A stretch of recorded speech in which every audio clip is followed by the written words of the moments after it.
Dear student, मैं संजय खान और हम पढ़ रहे हैं फोनेटिक्स एंड देयर ट्रांसक्रिप्शन। पिछली कक्षा में हमने कॉन्सोनेंट सिंबल्स के बारे में पढ़ा था। तो कुछ कॉन्सोनेंट सिंबल्स बाकी रह गए थे, यानी अप्रॉक्स 17 कॉन्सोनेंट साउंड और उसके सिंबल्स के बारे में हमने पता लगाया। आज हम जो बाकी बचे हुए उनके बारे में सीखने का प्रयास करते हैं। तो स्टूडेंट, नेक्स्ट शुरू करते हैं 18 नंबर, जो हमारा कॉन्सोनेंट साउंड है वो है न। न स्मॉल एन से हम सिंबल लिखेंगे इसका न का, और न हमारा जो साउंड होगा, कीवर्ड्स जो होगा इसका, जैसे होगा नेम, क्या हुआ नेम, यानी किसी भी वर्ड के अंदर आपको न मिल जाता है यानी एन मिल जाता है तो आप उसका साउंड न मानेंगे। ठीक है, जैसे bang not, bang not, never. Okay, next जो हमारा साउंड है वो है अंगर। न है, इसको देखो आप इस प्रकार से आप सिंबल लिखेंगे, इसका थोड़ा लॉन्ग कर देंगे इसको। ठीक है, जैसे ऐसे अंगर हो जाएगा। जो अंगर हमारा जो साउंड होगा स्टूडेंट्स, वो उसका देखो कीवर्ड्स किस प्रकार से, जैसे सिंग, तो एन के साथ जी है ना, तो सिंग, सिंग के सिमिलर जैसे किंग। ठीक है, वैसे यू एन आ गया, और ठीक है यू एन सी इस प्रकार से, जैसे अंकल है तो अंकल में भी क्या है अंकल, अंकल। ठीक है, तो आपको ये मानना है। नेक्स्ट जो हमारा है 20 नंबर कॉन्सोनेंट साउंड, वो है ले। स्मॉल एल लिखना है, कैपिटल नहीं लिखना है आपको। और ले इसका साउंड है सिंबल स्मॉल एल, इसका सिंबल रहेगा। अब आप देखेंगे जैसे मैंने लिखा lake,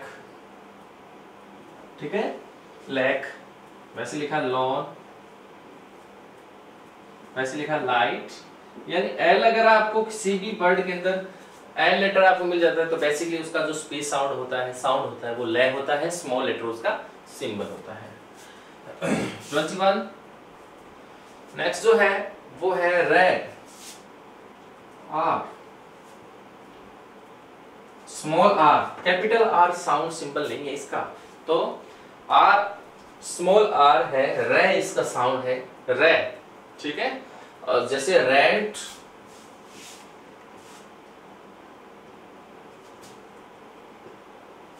race, roll, current, double R आ गया, लेकिन सिंगल इसका सिंबल आप सिंगल लेंगे दोनों का ही, करंट। और इससे रिलेटेड और भी आप जैसे कर सकते हैं, जैसे ब्रश ले सकते हैं। तो ये सभी में रे हो गया है। नेक्स्ट है 22 यानी जेड, डी और ये जेड, डी और जेड, ये 3 वाला इस प्रकार से आपको काम लेना है। ये होता है जेड, और ये जेड जो है वो कब आता है, या तो स्पेलिंग में, या किसी वर्ड की स्पेलिंग में जे लेटर है या कभी जी लेटर है। ठीक है, अगर जे और जी लेटर से जे बनता है तो उसका सिंबल ये जे, ये सिंबल आपको डी, ऐसे ये सिंबल आपको काम में लेना होगा। ठीक है, जैसे जोकर, जैसे जज, जज में यहां भी ऐसा है, यहां भी ऐसा है ना। वैसे जैम, जैम, जैम जे, और जेंटल, जी से जे, जी और जे से होता है तो ऐसे करना है, जेड और एस से होता है तो जेड स्मॉल जेड होता है। 23 है जे, स्मॉल जे, इसका सिंबल है और उच्चारण है हमारा ये साउंड के लिए हमारा जो सिंबल है वो है स्मॉल लेटर में जे, और साउंड है ये।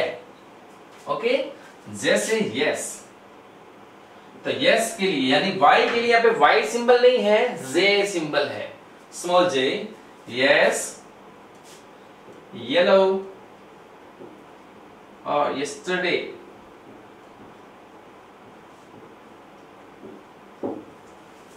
ठीक है।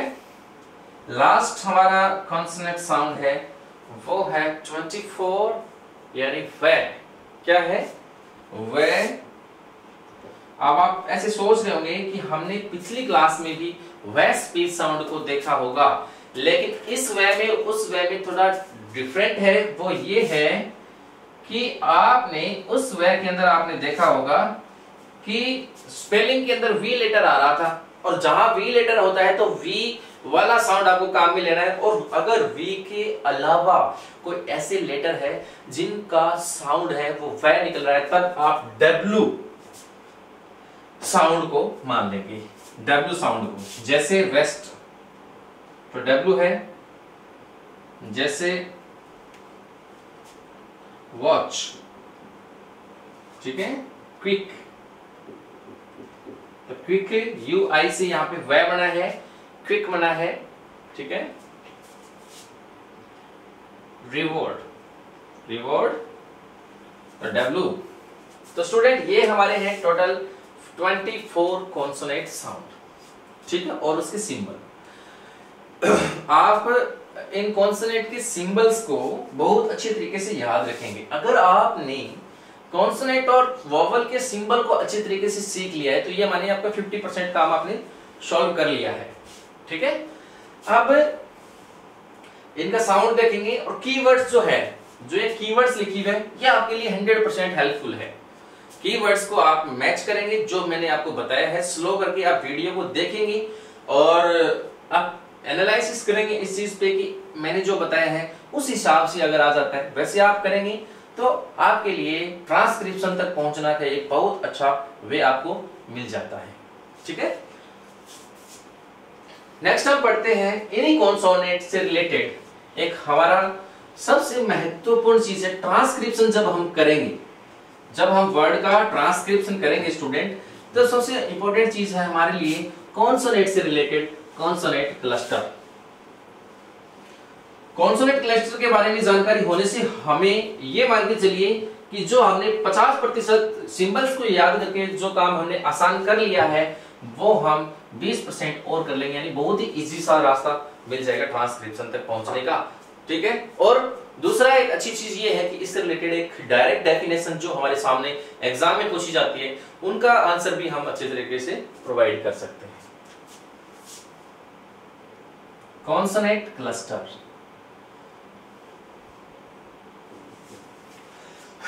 Consonant cluster in English.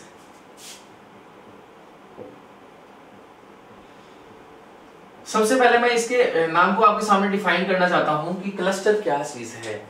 Cluster का मतलब यहाँ पे ग्रुप से है, हेड से है, कंपनी से है, ठीक है। जैसे बहुत सारी चीजों का कोई समूह हो, ग्रुप हो, ठीक है, तो वो एक क्या बन जाता है, ग्रुप है। तो एक बहुत सारे लोग वहां पे गैदर हो जाते हैं, तो पीपल गैदर होते हैं। वैसे यहाँ पे क्या होंगे, कॉन्सोनेंट है वो एक साथ आ जाते हैं और एक क्लस्टर का निर्माण कर देते हैं, यानी समूह का या क्लस्टर यानी गुच्छा बन जाता है, यानी वो पास पास आ जाते हैं, ठीक है। जब पास पास आ जाते हैं तो उनके बीच में वोवल साउंड नहीं होता है। क्या नहीं होता है? वोवल साउंड नहीं होता है, कंटिन्यू उनका क्या होता है, कॉन्सोनेंट का साउंड होता है। कॉन्सोनेंट क्लस्टर का मतलब है कंटिन्यू उनका कॉन्सोनेंट का साउंड होता है।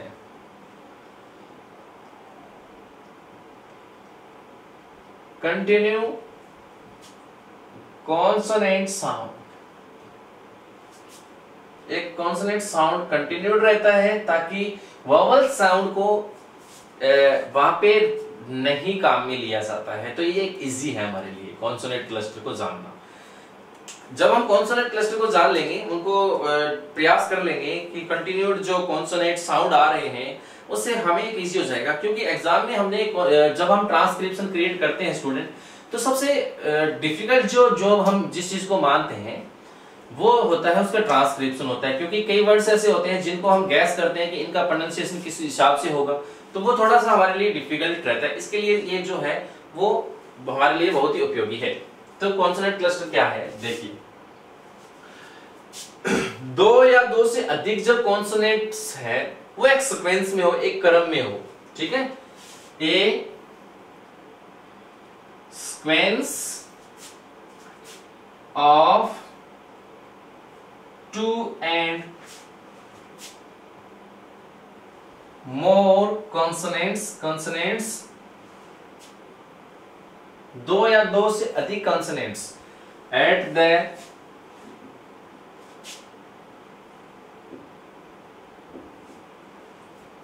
beginning और एंड, या शुरुआत में हो या लास्ट में हो, of A syllable. Of A syllable का मतलब यहां शब्दांश से, वर्ड से है। Of A syllable is called consonant cluster.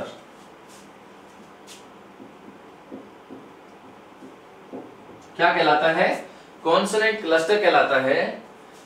एक सीक्वेंस के अंदर दो या दो से अधिक कॉन्सोनेंट्स है, वो किसी भी वर्ड के या सिलेबल के बिगिनिंग के अंदर हो या उसके लास्ट में होता है, तो वो क्या कहलाता है? कॉन्सोनेंट क्लस्टर कहलाता है। जैसे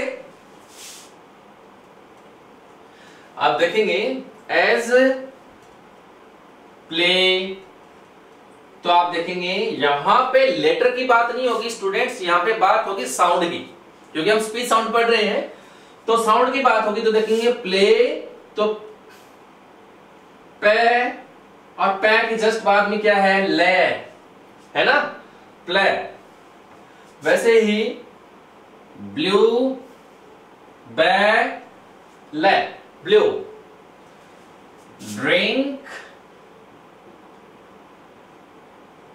ड्रिंक, डे और रे।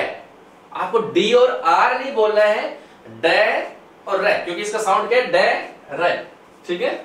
उसके बाद में मैंने लिखा है ग्लास, तो गे और ले, क्योंकि गे और ले के बाद में कोई वोवल साउंड यहां पे नहीं है, इसीलिए अगर वोवल साउंड बीच में नहीं है और एक सीक्वेंस के अंदर कॉन्सोनेंट्स है, वो स्टार्टिंग के अंदर और लास्ट में जब आ जाते हैं तो क्या कहलाता है? कॉन्सोनेंट क्लस्टर कहलाता है। तो ग्लास, स्पेल, देखो से और पे, स्पेल, ठीक है। न्यू, ये न्यू है, ने और ये है स्टूडेंट, यहां पे एन ई नहीं बोलना है आपको, ने और ये है, तो ने और ये है, कोई वोवल साउंड बीच में नहीं है, और ने और ये जब है तो आप समझ सकते हैं कॉन्सोनेंट क्लस्टर है। वैसे ही म्यूजिक, यहां पे यू लिखा हुआ है, यू क्या है? लेटर है वोवल का, न कि साउंड। साउंड की हम बात करते हैं तो ये साउंड है इसका, यू से यहां पे क्या साउंड प्रोडक्ट हो रहा है? ये हो रहा है म्यूजिक, म्यूजिक। क्लाइंट, कै और ले, क्लाइंट। उसके बाद फ्लाई, फे, ले, फ्लाई, एटसेट्रा, ठीक है। ये कुछ मैंने वर्ड्स लिखाए हैं आपको, जिससे आप ऐसे समझ सकते हैं कि ये क्या होता है। कॉन्सोनेंट क्लस्टर इस प्रकार से होता है। अगर कॉन्सोनेंट क्लस्टर की एग्जाम में डेफिनेशन अगर आ जाती है, ठीक है, रीड में नहीं तो रीड को छोड़कर हम बात करें सेकंड ग्रेड और फर्स्ट ग्रेड एग्जाम में अगर आ जाती है, तो दूसरे शब्दों में क्या इसकी डेफिनेशन हो सकती है? देखो, इन अदर वर्ड्स, दूसरे शब्दों में, a sequence of two consonant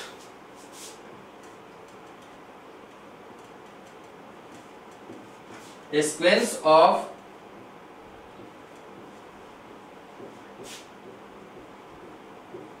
two consonant एक दो consonants का एक sequence will have to form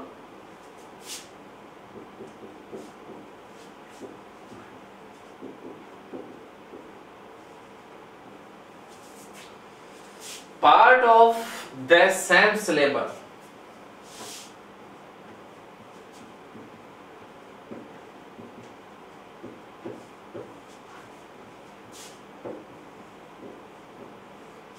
Part of the same syllable if it is to be considered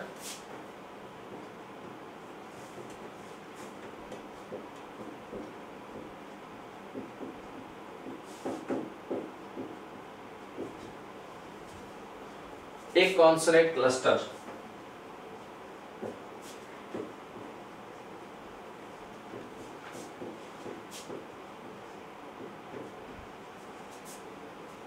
consonant cluster, ये है हमारा कॉन्सोनेंट क्लस्टर। अब इसको हम एग्जांपल के हिसाब से जो हमने एग्जांपल लिए हैं वो हम प्रैक्टिकली और इसको समझने का प्रयास करते हैं।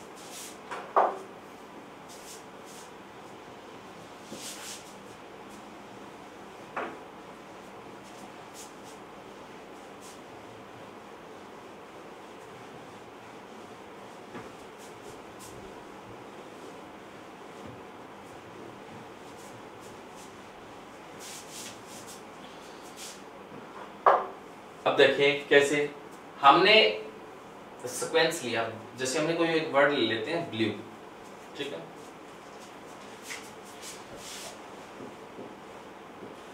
ब्लू हमारा वर्ड है, ठीक है। कॉन्सोनेंट क्लस्टर को जानने का प्रयास करते हैं। द सीक्वेंस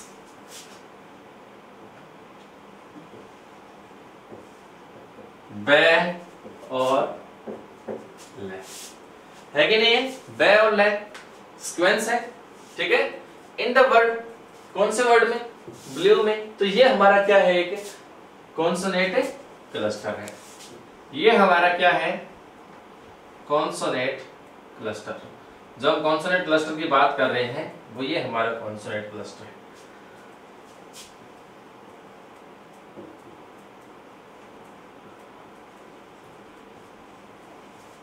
ठीक है, ये ब्लू में बे द सीक्वेंस जो कॉन्सोनेंट का आ रहा है बे ले का, ये हमारा कॉन्सोनेंट क्लस्टर है। बिकॉज बोथ कॉन्सोनेंट्स, यहां जो दोनों कॉन्सोनेंट है बे और ले, because both consonant forming the sequence, ये दोनों कॉन्सोनेंट क्या कर रहे हैं, सीक्वेंस को फॉर्म कर रहे हैं, निर्माण कर रहे हैं टू द सेम सिलेबल और एक सेम सिलेबल में, इसीलिए ये क्या है, कॉन्सोनेंट क्लस्टर है। ठीक है। अब इंग्लिश में कॉन्सोनेंट क्लस्टर है वो किस प्रकार से कितने आ सकते हैं। अभी तो आपने देखा कि दो कॉन्सोनेंट है, तो क्या ये 3 हो सकते हैं, क्या ये 4 हो सकते हैं, कितने तक हो सकते हैं, है ना।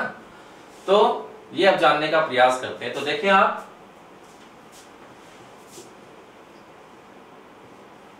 इन इंग्लिश, अंग्रेजी में अप टू 3 कॉन्सोनेंट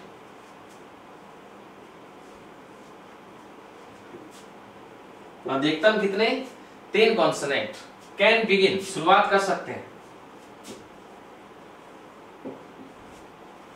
ठीक है, अधिकतम शुरुआत के अंदर कितने हो सकते हैं, बिगिन ए सिलेबल, ठीक है, एंड अप टू का मतलब अधिकतम होता है, and up to 4 consonants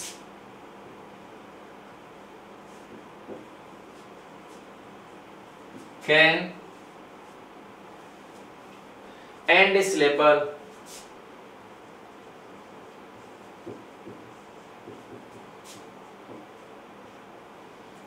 in the text।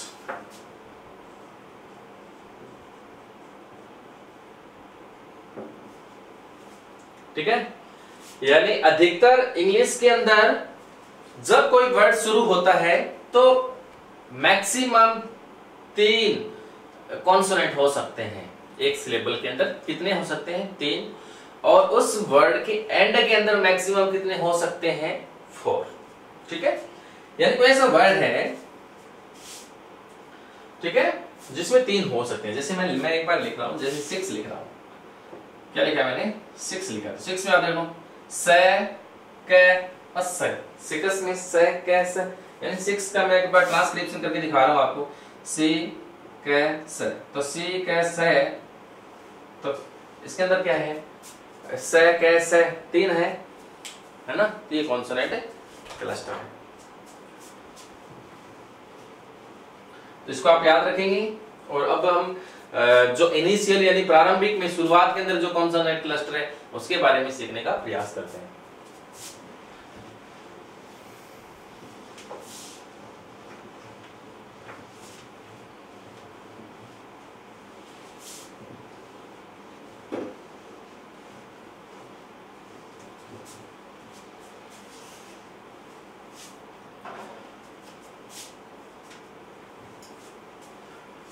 सबसे पहले इनिशियल पढ़ेंगे, उसके बाद में हम एंड वाले पढ़ लेंगे, ठीक है।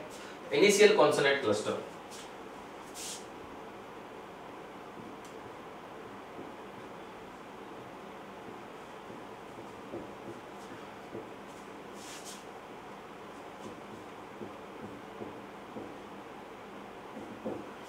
शुरुआती कौन से हैं तो देखिए आप, पहले हम टू कॉन्सोनेंट का देख लेते हैं। टू कॉन्सोनेंट,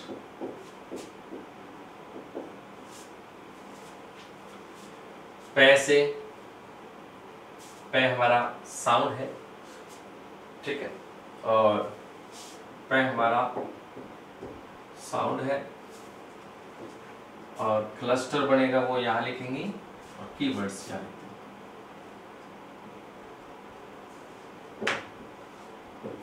ठीक है। तो सबसे पहले पे का देख रहे हैं हम, जैसे पे का साउंड है, और जैसे पे से पे, ले, पे, रे, और पे, ये, ठीक है। पहले ऐसे देखेंगे तो देखो प्ले, ठीक है, जैसे प्लीज। पैरे से देखेंगे तो देखो प्रे, ठीक है, प्रेयर्स,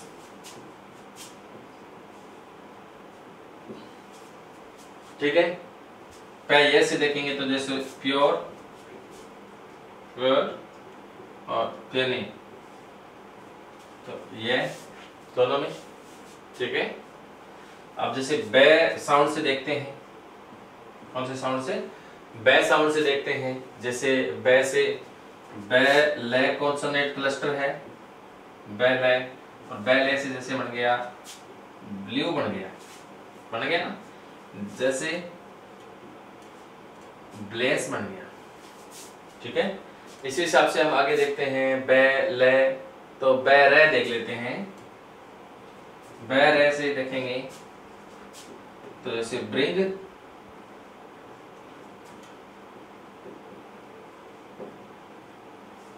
ब्राइट, ठीक है, ब्रिंग, ब्राइट बन गया है। वैसे हम बे ये से देखते हैं तो बन जाता है ब्यूटी, ब्यूगल, ब्यूगल बन जाता है, और ब्यूटी बन जाता है, ठीक है। तो ऐसे पे, बे, ऐसे बहुत सारे आपको साउंड है, उससे रिलेटेड आपको बहुत सारे वर्ड है वो आपको मिल सकते हैं। जैसे हम बात करते हैं टैग की,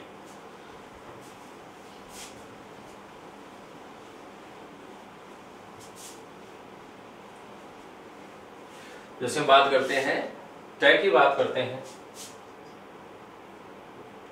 तो टे से, टे साउंड से देखते हैं तो जैसे टे रे है वो हो जाता है। टे रे के बाद में हम बात करें टे ये, सॉरी टे ये से साउंड बहुत बार आपको मिलता है, और टे वे से भी आपको मिल सकता है।